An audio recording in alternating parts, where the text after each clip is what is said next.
অন্তর্বর্তীকালীন সরকার সব ধর্মের নাগরিকদের সমান অধিকার নিশ্চিত করে উল্লেখ করে প্রধান উপদেষ্টার প্রেস সচিব শফিকুল আলম দিনাজপুরে ভবেশচন্দ্র রায়ের মৃত্যুর ঘটনায় ভারত সরকারের দাবিকে প্রত্যাখ্যান করেছেন।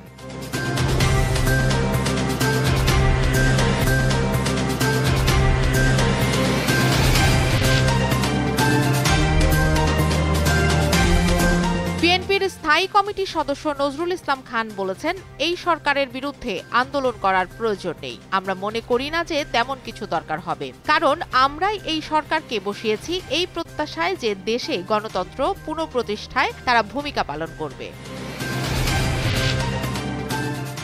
৬ দফা দাবি আদায়ে আজ সারা দেশের পলিটেকনিক ইনস্টিটিউটগুলোতে মহাসমাবেশ করবে শিক্ষার্থীরা। কারিগরি ছাত্র আন্দোলনের ব্যানারে এই সমাবেশ হবে। গতকাল রাইজ ইন রেড কর্মসূচি শেষে এ ঘোষণা দেন শিক্ষার্থীরা।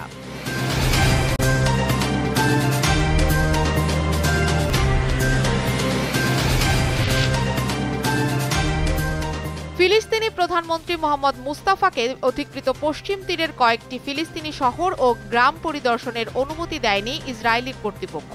এসব শহর ও গ্রাম বরাবরই অবৈধ বসতি স্থাপনকারীদের লক্ষ্যবস্তুতে পরিণত হয়ে আসছে।